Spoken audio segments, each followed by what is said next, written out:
personnel who were armed. And what's it like just now? Have things become a little quieter in the evening, or can you still hear the gunfire? Yesterday, last night specifically, we found it very difficult to go back home. Following the rallies, security personnel started to follow us, hunting down and firing at any gathering, at any moving object. Not only to intimidate the demonstrators, they started to intentionally kill them. Last night, as I said, following Friday prayers, which is at noon, I managed to go back home very late.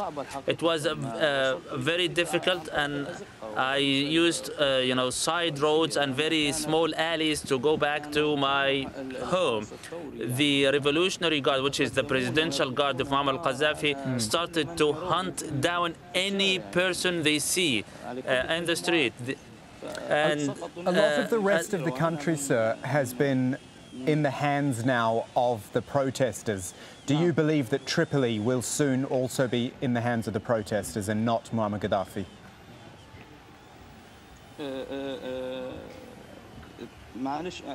Can you please repeat the question? Just wondering, a lot of the rest of Libya is under the control of the protesters, parts of the east of the country no longer controlled by Muammar Gaddafi. Do you believe that Tripoli will be the same soon as well? Yes, this is definitely what is going to happen. Friday marketplace did not see any military or security personnel deployment, but yesterday only, and there are no battalions present at that moment. It is a bit relatively quiet, but last night they used to go out in the streets with their machine guns searching for any people.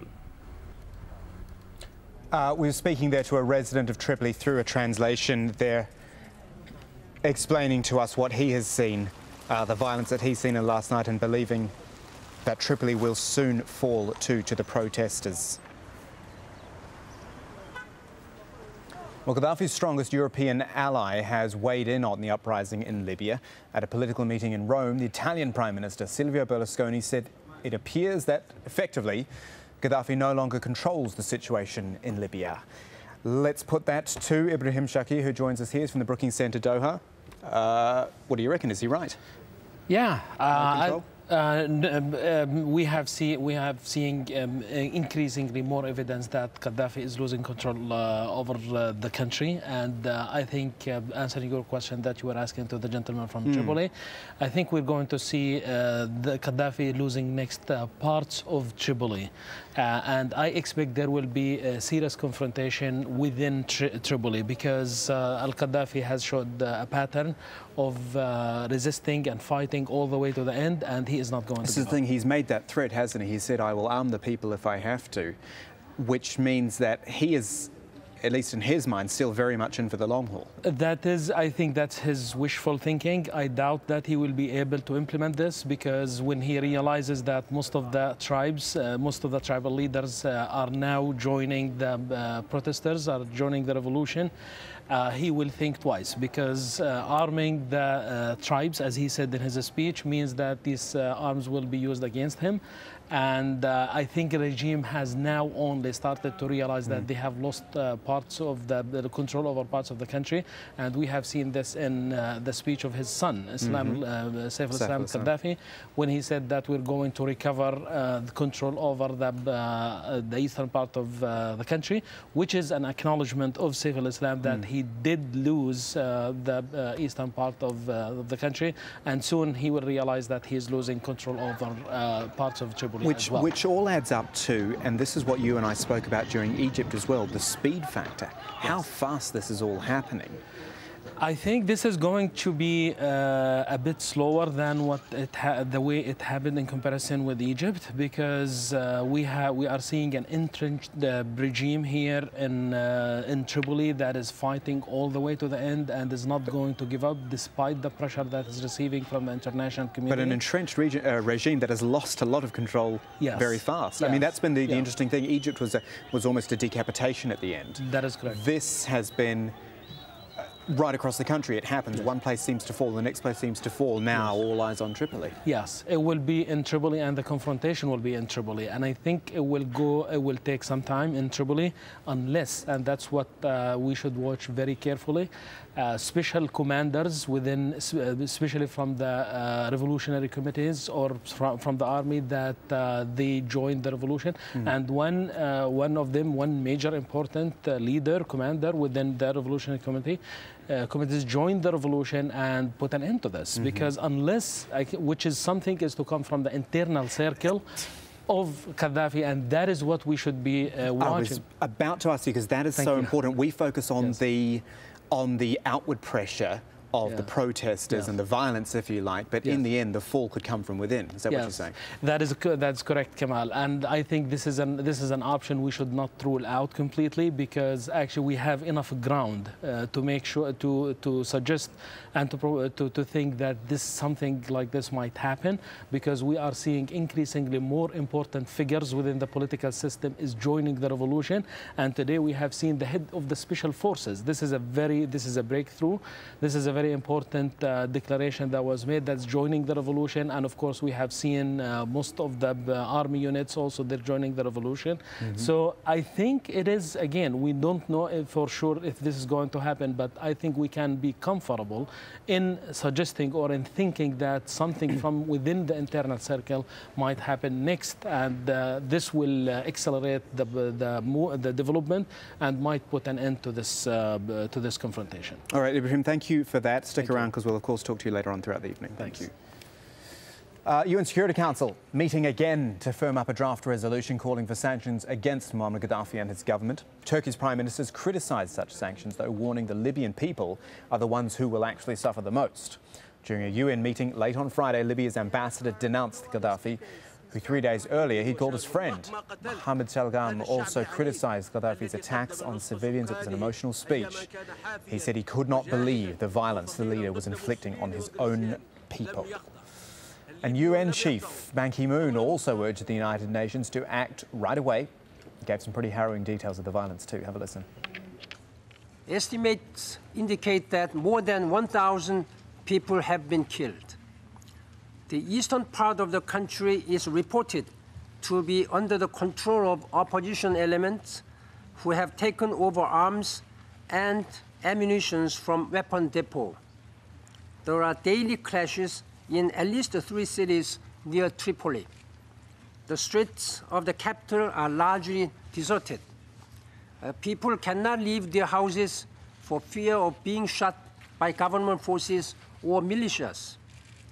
Colonel Gaddafi's supporters are reportedly conducting house-by-house searches and arrests. According to some reports, they have even gone into hospitals to kill wounded opponents. I'm going to leave Libya there for a moment, look at some other news around the region. More uprisings, of course. Yemen's president suffering a bit of a setback, with several powerful tribal chiefs announcing their support for the anti-government movement. Hashim Al-Barra with more now from the capital, Sana'a. A prominent leader of Yemen's most powerful tribe, Hashid, has announced he's endorsing the anti-government movement. Hussein Abdullah Al-Ahmar leads a family which runs a vast financial empire and has a huge political influence in Yemen. Importantly, Hashid is also the tribe of the president, Ali Abdullah Saleh. Ahmar's resignation from the General People's Congress, the latest in a cascade of defections from the president's ruling party and inner circle. God willing, we will continue our protest until the regime steps down and the president leaves. This latest defection will only serve to boost the resolve of the pro-democracy movement. Ahmad's defection came as another tribe, Bakil, also announced its support for the popular uprising. Bakil controls vast territory in the north and is widely considered the country's largest tribe. For decades, President Saleh has been building strong ties with the tribes to consolidate his grip on power. Now that Hashid and Bakil seem to be abandoning him, the president may find himself almost alone and isolated in the face of a movement gathering pace and determined to oust him. Hashim Al-Barra, AlJazeera, Sana'a. In Bahrain, a prominent leader from the Shia opposition has arrived home from exile. In his absence, Hassan Sheikh was being tried for allegedly plotting a coup. But according to Bahrain's foreign minister, he's now been given a royal pardon. Meanwhile, several government ministers in Bahrain say they've been sacked. The concessions are aimed at placating the country's Shia majority. Sheikh says the people of Bahrain are demanding change. I mean, talking about dialogue now is not enough. Promising is not enough. We have to see something on the ground. Just by talking, because different times they promised before, but they did not do anything for the nation of Bahrain. Well, demands is up to the people on the ground who died there and who faced everything just to get their demands. And in Algeria, hundreds of protesters have been rallying again, demanding the resignation of President Abdelaziz Bouteflika. Protest comes 2 days after the government ended a 19-year state of emergency. But Algeria's interior minister says demonstrations are still banned in the capital, Algiers.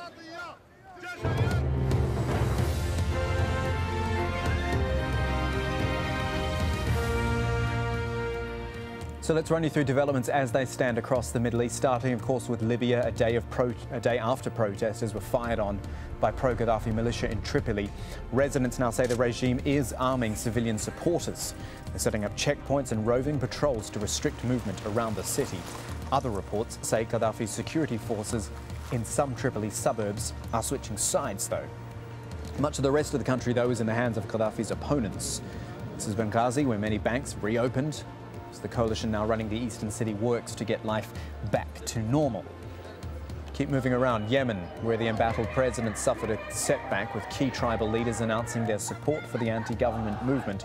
2 are from his own Hashid tribe. And then we've got Egypt, where future presidential terms look set to be limited to 8 years. That is one of the constitutional amendments outlined by a judicial committee appointed by the country's ruling military council. They will be put to a referendum ahead of elections. Ruling councils also apologised after military police beat protesters during overnight demonstrations in Cairo. It said the violence was the, quote, result of unintentional confrontations between the military police and the youth of the revolution, end quote. Thousands of Egyptians demonstrated in Tahrir Square after Friday prayers